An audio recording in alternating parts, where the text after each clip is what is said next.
Okay, ladies and gentlemen, we have the elite level wide receivers back, so these rankings are going to look so much better. We do have some serious injuries. We have some good players on bye as well, so the lower end's going to be already ranked, these guys. But before we get into it, go down there, drop a like on the video, subscribe to the channel if you play fantasy football. And if you have any questions, feel free to go down there, drop them in the comment section. I'm going to answer as many of those comments as I possibly can.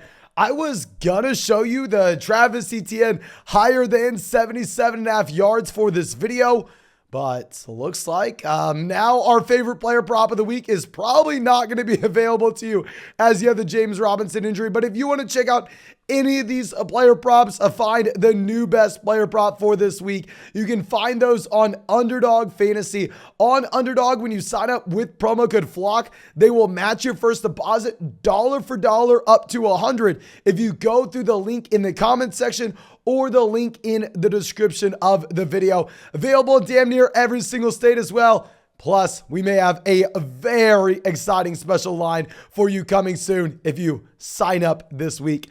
But that should be it. Let's go ahead. Let's dive into these rankings. Starting up with the elite guys.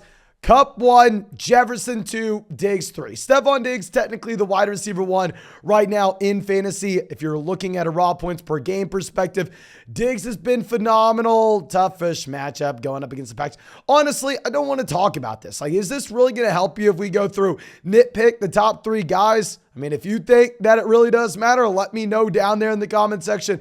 Obviously, if you have Cooper Kupp, Justin Jefferson, or Stephon Diggs, you play them. And if you have all 3 of them, I don't know. Let's go down to our next tier. Let's go look at Jamar Chase and Davante Adams. If we're looking at Chase, crazy to think that people were panicking and selling him a few weeks back. Oh, that is so damn funny. If we're looking at Davante Adams, I think you could make the argument that Davante Adams may be a tier 1 wide receiver if you have no Darren Waller yet again this upcoming week. Obviously, Adams didn't have a big week 7 when we had our guy, Josh Jacobs, going out there and dominating with 3 touchdowns.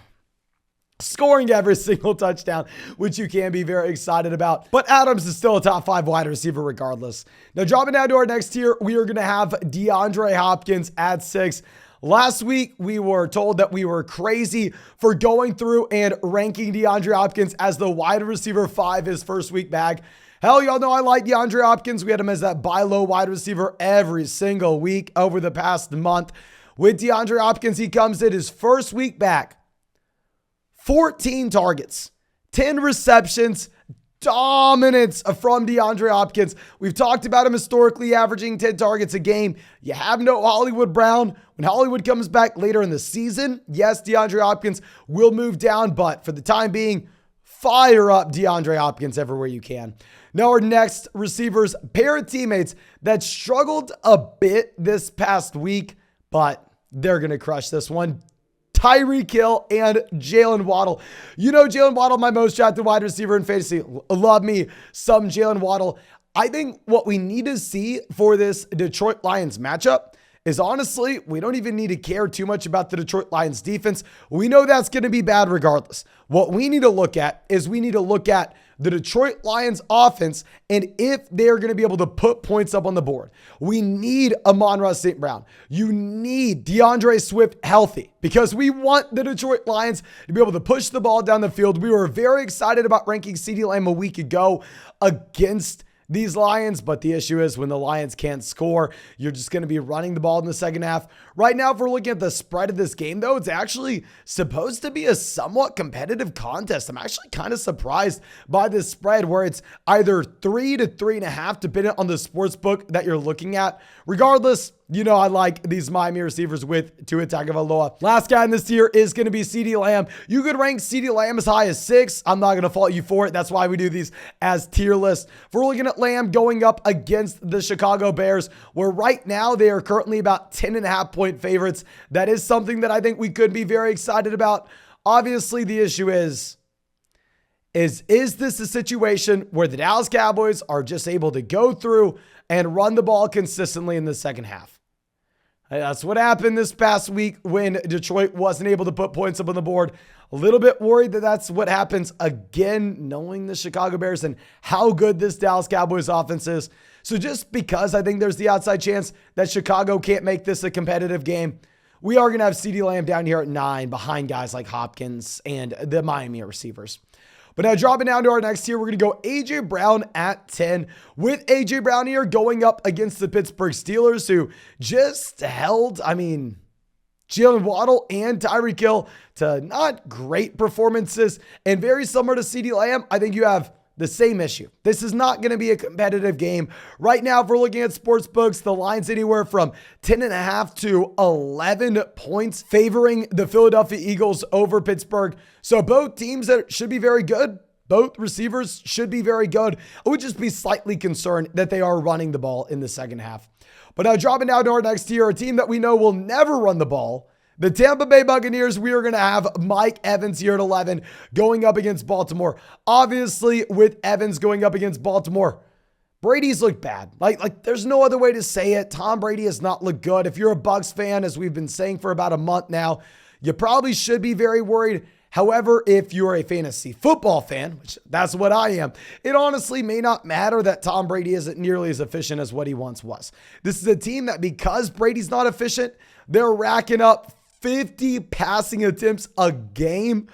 Mike Evans is going out there getting 13, 15 targets in individual contests. I don't know. I think that Mike Evans, even if Brady is struggling, is just a must-start guy every week. Now, our next receiver, Amon-Ra St. Brown at 12. With St. Brown, super hard to say anything. We don't know if he's going to be playing. I essentially just want to rank him here. That way I don't have people in the comment section on Saturday, if he is cleared, good to go, going, hey, Amon-Ra St. Brown's active. Can I trust him in my starting line? If Amon-Ra St. Brown is active, please make sure you're playing him. 13, we're going to have Chris Olave. Difficult to speak too much on Olave as well, because obviously we're going to be sitting around trying to get reports on Michael Thomas as well as Jarvis Landry. As we have been ranking Chris Olave, we are going to continue to have him as that low-end wide receiver 1, high-end wide receiver 2 until you get back Thomas and Jarvis. Then we'll look to move him back down. But our last wide receiver in this tier, T. Higgins. Obviously, Tyler Boyd crushes him a week ago, but Higgins is still the guy. I still think that T. Higgins is a low-end wide receiver 1, high-end wide receiver 2 each and every week. Should be an exciting game against the Cleveland Browns. I believe that's the Monday night game next week. It would be a lot better if we had Watson in, of course. But now dropping down to our next tier, we're going to have Godwin in that same matchup going up against Baltimore. Just like we discussed looking at Mike Evans, Brady doesn't look great, but the Baltimore Ravens secondary, they have given up big days before. With Godwin, he's getting the target volume just simply because there's so many passing attempts in this offense where I would feel comfortable starting him. Now our next guy, Deebo Samuel, down here at 16. The lowest we've ranked Deebo Samuel in God knows how long. I mean, if you look at Deebo Samuel's raw points per game, he's not really better than this. This is about where he's been. And as we've discussed time and time again, Christian McCaffrey is going to very much hurt Deebo Samuel. Christian McCaffrey, obviously a running back that can get to a 24% team target share. He's not going to have that in San Francisco. It's probably going to be down closer to about 15 to 20%, which is still an extreme outlier, which is still so hard for wide receivers to be able to overcome, especially wide receivers that get their bread and butter with those targets along the line of scrimmage. Deebo Samuel's had the lowest average depth of target among any NFL wide receiver over the past 3 seasons. It hasn't even been remotely close. So I am very concerned about Deebo. But our next guy, Tyler Lockett at 17. With Lockett, hell, you have no Metcalf. I'm a little bit worried about Lockett himself in that this is a player that's dealing with his own injury. On top of this, I don't love the matchup against the Giants. It is funny right now if you're looking at sports books. I mean, they have Seattle favored by 3 points, so I guess maybe we don't have to be too concerned about this Giants defense. But Tyler Lockett will be someone that is going to be moving up these rankings if he's out there practicing in full and looks 100% healthy. But now dropping down to our next tier, Gabe Davis at 18. Gabe Davis in what you would think would be the game of the week, right? Like if you're looking at historically, Aaron Rodgers and the Green Bay Packers going up against the Buffalo Bills. What we would imagine that, okay, this is going to be a very high scoring contest where we should be very excited about both teams. No, right now the Bills are favored by 10.5 to 11.5 points. This is not going to be a competitive contest. I think that with Gabriel Davis, if you're looking at the target volume, it just simply isn't there. You're betting on the long receiving touchdown, which so far this season, if you've been betting on that, you've probably been making profitable bets as Josh Allen has just been phenomenal. Now our next guy, Michael Pittman. I gotta hype up Sam Ehlinger. If you did not know, Hogan Lawrence, I graduated from UT. I went to school with Sam Ehlinger. So of course I am going to look at this as a quarterback upgrade going from Matt Ryan to Sam. You know, I spent the entire offseason telling people that Matt Ryan's not as good as they think he is, that they shouldn't be that excited about Michael Pittman Jr. It was so funny that the most popular take in fantasy football, that everybody shared it. If you wanted to be in the cool guys club, you had to think the exact same thing, is that Matt Ryan was going to come in and make Michael Pittman Jr. a top 5, top 10 receiver. Okay. I don't think that's the case. I don't think Sam's some great NFL quarterback, but don't be worried about the change from Matt Ryan, because in reality, if Sam Ehlinger was a massive downgrade from Matt Ryan, why the hell is the coaching staff making this decision?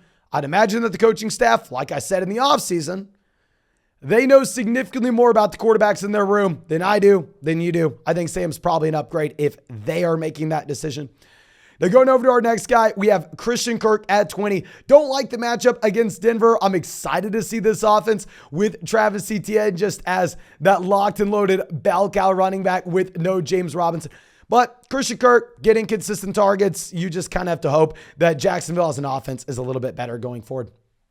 Now our next wide receiver, Amari Cooper, 21. View Amari Cooper and Christian Kirk in a very similar light where don't really know what to expect from the offenses. I don't like the matchup for Amari going up against Cincinnati. Cincinnati has had a pretty damn good defense so far this season. I think Amari is definitely an intriguing player to go out there and see what the price tag is on, just knowing that when we get Watson back in, it's going to be a very exciting spot. But hell, I mean, kind of bad offense, but clear wide receiver 1. I think it's fair to rank him as a low-end wide receiver 2. Now, our last guy in this year is going to be Devonta Smith going up against Pittsburgh. Don't love the matchup. Obviously, very much a boomer bust wide receiver, very similar to someone like Gabriel Davis. Now, dropping down to our next tier, Deontay Johnson, someone that I got so clearly wrong. Deontay Johnson, one of my most drafted wide receivers alongside Jalen Waddle. I was looking at the discount that we were getting from his production a year ago, saying, okay, well, look at this consistent target volume. I really do like me some targets. Let's go get Deontay. Well, tough matchup against Philly, where his team is a 10.5 point dog, and it's been a piss poor offense. And I think that we just made the mistake of not putting a giant X on anybody in a garbage offense like we should have with Deontay Johnson. Now our next guy, Jakobi Meyers at 24. Going up against the Jets, I don't want to talk about this too much. I'm recording this right before the Monday night game. I mean, I don't know if week 8 we're going to be getting Bailey Zappi. I don't know if we're going to be getting Mac Jones. Don't know who the quarterback is going to be. Don't know how he's going to play against the Bears. So don't go to the comment section if Jakobi Meyers has 0 receptions. Go, you clown. How did you rank him here? Or if he goes through and has 200 receiving yards, go, you clown. How is he not number 1? Recording this right before the game. There's a lot of uncertainty.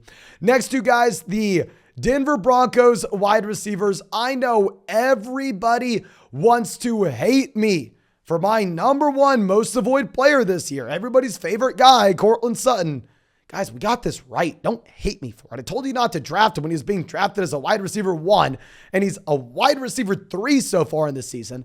And even if you compare him to Jerry Jeudy, if we remove week 2, which Jerry Jeudy left at the beginning of the game with a multitude of injuries, and week 3, which Jerry Jeudy, we didn't know if he was going to play in because he was dealing with said injuries. He was a game time decision. If you remove that 2-week stretch, it falls right in line with what we've had over the past 2 seasons with Jerry Jeudy in games where both players are healthy. It's actually the wide receiver 1. It sucks that the injury is clouding the data from weeks 2 and 3. But outside of that, I mean, I don't get what y'all see with Sutton. I truly don't. Is it that he's big and tall and strong? Trust me, I wish I was big, tall, and strong. My girlfriend wishes I was big, tall, and strong. Maybe that's why deep down I'm not a Sutton fan, but look at the points. Don't just look at what you see on the TV screen as you're watching the Broncos. Now, our next tier is going to be Terry McLaurin at 27. With Terry McLaurin, I'm just crossing off all these guys in bad offenses. We called him a must-start player a week ago, but that's because you had no Dimey Brown, no John Dodson, no Logan Thomas. I'm going to assume we get some of those players back in. I think you really got to lower your expectations. Now, our next guy is going to be Tyler Boyd going up against Cleveland. With Boyd, I don't think he's a must-start guy based off the fact that he dominated the Atlanta Falcons. Yes, you like to see it. I love it for all our best ball leagues.